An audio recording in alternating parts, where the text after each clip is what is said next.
जय हिंद दोस्तों। तो आज हम राष्ट्रगान के बारे में बताते हैं कि आखिर राष्ट्रगान का अर्थ क्या होता है और कब लागू किया गया था और कैसे क्या हुआ था। इसकी पूरी जो है ना विस्तार से आज इस वीडियो के माध्यम से जानते हैं कि आखिर भारत के जो राष्ट्रगान है वो अपमान है या सामान्य है। इन चीज़ों के बारे में जानते हैं। चलिए शुरुआत करते हैं।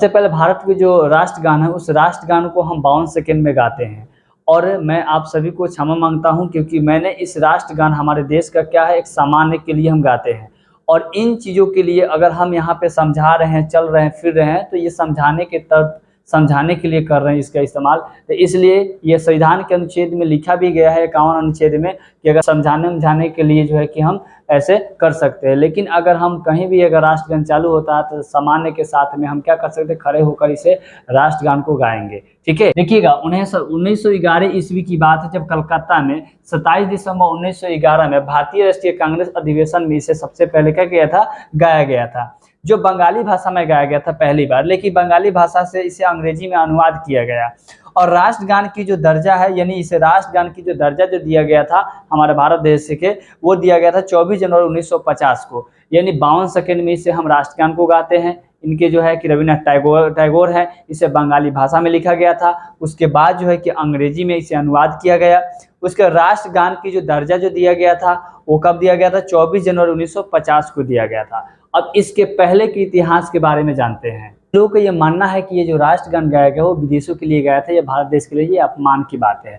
लेकिन ये हमारे भारत देश के भारत के नागरिक होने के नाते ये हमारे राष्ट्रगान है और इस राष्ट्रगान को कभी भी हम अपमान नहीं कर सकते हैं। सामान्य के साथ इस गाने को गाना चाहिए और ये हम अगर भारत के निवासी हैं तो ये सारी चीज़ आपको जानना जरूरी है कि ये हमारे भारत देश के राष्ट्रगान है और ये राष्ट्रगान को हम 52 सेकंड में ही गा सकते हैं, खड़े होकर गा सकते हैं, एक शांत खड़ा होकर गाते हैं। तो अगर इसके साथ अगर हम व्यवहार करते हैं, अपमान करते हैं तो आप पर जो है कि कार्रवाई भी किया जा सकता है। तो ये सारी चीज़ों को ध्यान में रखते हुए बहुत सारे लोग इसे अपमान में मानते हैं, लेकिन इसकी जो रियल सच्चाई हो क्या है, क्योंकि भारत में देश में एक अंग्रेज यानी ब्रिटिश राजा यहाँ पर आए थे, उसी के जो है कि ना आगमन होने पर इस गाना को जो है ना गाया गया था।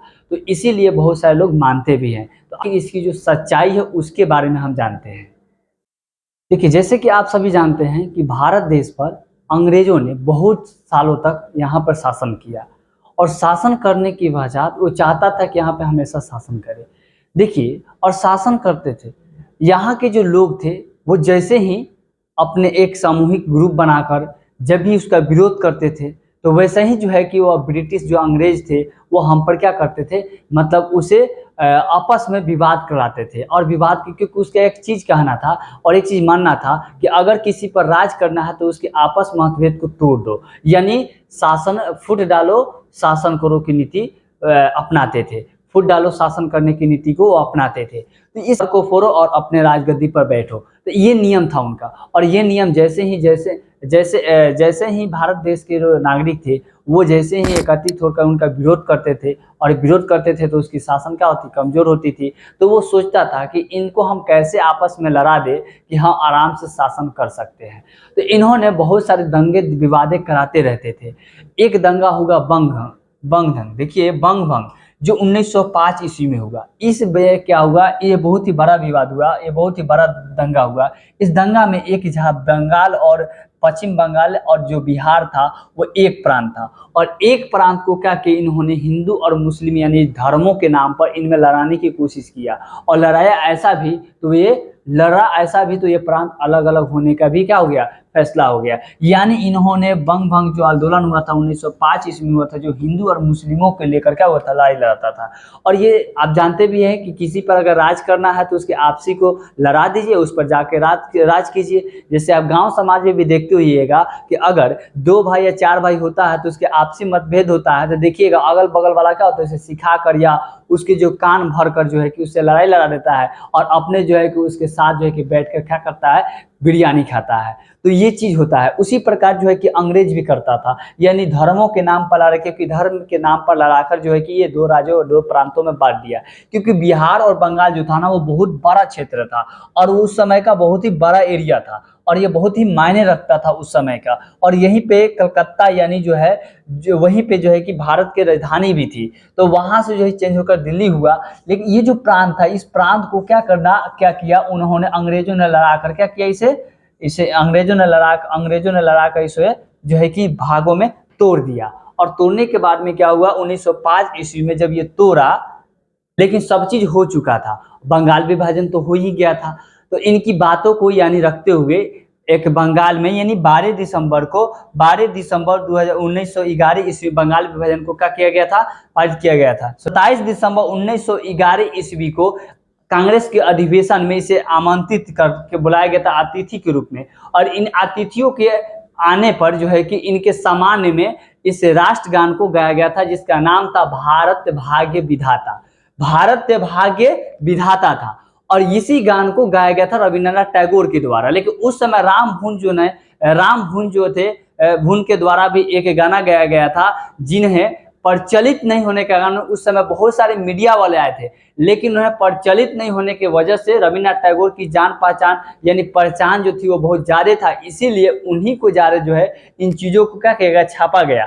और छापा तो इसके जो न्यूज जो देखा गया था। और ये जो राम प्रभुन जो थे, वो जो थे राम भुन जो अंग्रेजों के प्रति यानी राजाओं के प्रति बहुत ज्यादा उसके चीज को बारे में बताया था, इसीलिए जो है ना रविंद्रनाथ टैगोर के जो है ना ये जो गीतों को, गान को जो है कि छापा गया था। और छापा गया तो जो लोगों में एक दोष था कि अंग्रेजों के समान में इतना बेहतर जो है गाना को गाया गया है। तो इसीलिए जो है ना राष्ट्रगान जो रविंद्रनाथ टैगोर के द्वारा लिखा गया था, जो जन गण मन अधिनायक जय है भारती भाग्य विधाता, इसीलिए जो है ना इस पर विवाद और इस पर जो है कि बहुत सारे चीजें लोग कहने लगे। 1912 की बात है, 1911 की बात है, इस गाना को जो है कि इनके सम्मान में गाया गया था। और 1912 ईस्वी में सबसे पहले राष्ट्रगान जो रविंद्रनाथ टैगोर जो गाए थे, उन्हीं को लेकर नोबेल पुरस्कार भी दिया गया था। तो बहुत सारे जो भारत के जो लेख थे, वो उन्होंने लोगों ने सोचा कि यार रविंद्रनाथ टैगोर जो है कि एक अंग्रेज के समान में इस प्रकार से गाना गाते हैं और उसे जो नोबेल पुरस्कार दिया जाता है, तो इससे लगता है कि वो जो है कि मिल चुके हुए हैं, वो लोग मिल चुके हैं, क्योंकि उन्हें नोबेल पुरस्कार भी दिया गया था। और उसी के बाद में 1915 ईस्वी में रविंद्रनाथ टैगोर के जो है कि नाइट की उपाधि भी दिया गया था। इससे यह साबित हो गया लोगों को कि ये रविंद्रनाथ टैगोर जो है कि अंग्रेजों की चापलूसी करके ये सारी चीज प्राप्त कर रहे हैं। और लोगों में ये चीज भय बन गया, जिसके कारण जो है कि लोग उनका विरोध करने लगा कि आपने इस अंग्रेजों के लिए सम्मान में जो गाना गाए हैं, यह गाना जो है कि आप उनके चापलूसियों के लेकर किए हुए हैं। तो इन चीजों पर बहुत सारे विवाद भी होने लगे। इसीलिए जो है ना कि ये जो राष्ट्र गाना गाया गया है, तो इसके बारे में इनके जो है कि अर्थ को हम जानते हैं। यही पहले गाया गया था, ये नहीं भारत भाग्य विधाता। इसके जो टाइटल जो दिए थे, जो न्यूज़पेपर छापे थे, इसने यही टाइटल दिए थे। लेकिन अब जो टाइटल था, यानी ये जो था टाइटल जो ये है, राष्ट्र गान जो है कि जनगण मन हो गया। देखिए इनके अब जो गाया गया है वो क्या होता है, इसका अर्थ के बारे में जानते हैं इनके माध्यम से। देखिए जन गण मन अधिनायक जय है। जन यानी सभी जनता के, अधिनायक यानी नायक हो, नायक की जय हो। भारत भाग्य विधाता यानी भारत की भाग्य जो विधाता है, यानी भारत के आप क्या है, देवता है। भारत के क्या है, भाग्य के क्या है, देवता है। ये क्या कर रहा है, रजाओं के लिए कहा जा रहा है। इनके द्वारा उन लोगों को कहना था कि ये रजाओं के लिए ये सारी चीजों को इस्तेमाल कर रहे हैं, इन शब्दों का इस्तेमाल कर रहे हैं। अब बताया क्या चीज, पंजाब सिंध गुजरात है मराठा द्रविड़ उच्चकल बंगा हिंद हिमाचल यमुना गंगा उच्चल जलधि तिरंगा। यानी ये जो देख रहे हैं पंजाब सिंध गुजरात मराठा द्रविड़ उत्कल बंगा, द्रव हिमाचल यमुना और गंगा, यानी यह एक उस समय के जो अंग्रेजों के अधीन में ये जो राज्य थे, इन्हीं के बारे में दिखाया गया था, बताया गया था। तो रविंद्रनाथ टैगोर के बारे में ये भी कहा जाता है कि उन्होंने इसी राज्य को बारे में बताया था जो उनके अधीन थे, यानी जो अंग्रेजों के अधीन थे। अच्छा, पंजाब जो है कि कुछ भाग जो है पाकिस्तान में पड़ता है, कुछ भाग जो हिंदुस्तान में पड़ता है। सिंध गुजरात मराठा जो द्रविड़ उत्कल बंगा, यानी जो बंगाल के विभाजन भी हुआ था, बंगाल जैसे बंगाल से बिहार हुआ, उड़ीसा हुआ, झारखंड हुआ, ये टूटकर बिखर गया, यानी अलग अलग भागों में हो गया। विंध्य हिमाचल जो पहाड़ी क्षेत्रों में पाया जाता है। यमुना गंगा, ये जो यमुना और गंगा के किनारे जो बसा हुआ जो शहर है, जो नगर है, जो प्रांत है, उन प्रांतों के बारे में बताया गया है। उच्चल जलधि तिरंगा, इन चीजों को, नामों को सुनकर खुशी के उमंग जो होता है तरंग की तरह उमड़ने लगता है, इन सारी चीजों को सुनने के बाद में। तब शुभ नाम जागे तब शुभ आशीष मांगे, यानी तब मतलब तुम, यानी ये किसको कह रहे हैं, ये राजा को कह रहे हैं। यानी पंजाब सिंध और यहाँ के जो लोग रहते हैं वह आपसे क्या करते हैं कि वो तब सुबह नामे जागे, यानी कि लोग, यानी आपका नाम सुनकर लोग क्या करते हैं, जागते हैं।